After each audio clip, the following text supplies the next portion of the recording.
Fellow Ugandans, ladies and gentlemen, my name is Kyagulanyi Ssentamu Robert, aka Bobby Wine, the leader of the National Unity Platform and the People Power Movement. I salute you and I thank you for everything you continue to do to build our nation. Today, I want to once again directly address the men and women in uniform, the UPDF soldiers, the police officers, the prison officers, and the intelligence services. I'm singling them out because these men and women have been used to crush the aspirations of the people of Uganda, to crack down on every effort by the people to free themselves from a military regime. And yet, they're also prisoners. In fact, in many ways, they are worse prisoners than the rest of us. Sometimes when you meet them in private, even after they've manhandled you following orders from above, they will encourage you to continue fighting for them and for the nation. I am convinced that one day the majority of them will confidently come out and join the citizens. And that will be the end of this criminal regime. These past days, the question of the welfare of our soldiers and police officers has once again become the subject of public debate. This is only after the unfortunate incidents of shootings and gun violence.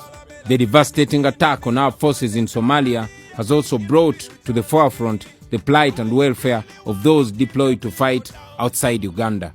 You all remember that in our 2021 manifesto, the welfare of our men and women in uniform was high on our agenda.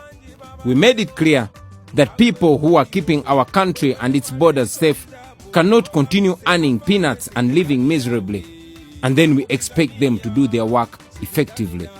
This is because we understood that a hungry man is an angry man. The violence unleashed on the population is sometimes because they are living under so much stress. They tend to transfer their anger from a system that does not work for them and offload it on the innocent citizens that are trying to free everybody, including themselves, from this oppression. It is a shame that some of our men and women in uniform actually earn as low as 380,000 shillings, $100. And these people are expected to do shopping from the same places like everybody else?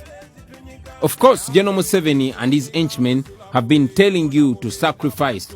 They love using big words like patriotism and reminding you that being in the forces should be about the mission and not welfare. Well, this would not be a problem if the same people making these statements were doing the same thing. You who are telling them to sacrifice, are you sacrificing? You who are telling them to be patriotic, are you patriotic? You tell them to sacrifice while you steal billions of public funds. You tell them to sacrifice while you send your children abroad for studies at the expense of the taxpayer because you have destroyed the schools at home. You tell them to sacrifice while you set up multi-billion shopping malls and apartments here in Uganda and abroad, all born out of corruption. You tell them that there is no money. You tell them to tighten their belts, to understand the challenges of their country. But look at the budget you just passed. Billions allocated to State House and to Anita Mong and to Thomas Tayebwa. Citizens have been sharing an excerpt of the new vision detailing how the Speaker of Parliament and her deputy have shamelessly eaten big in next year's budget.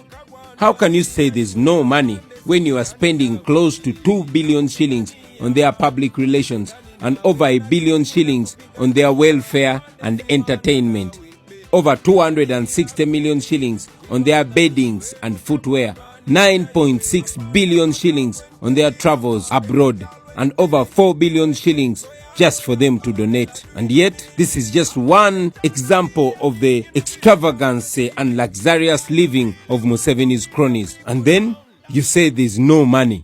Are we really serious?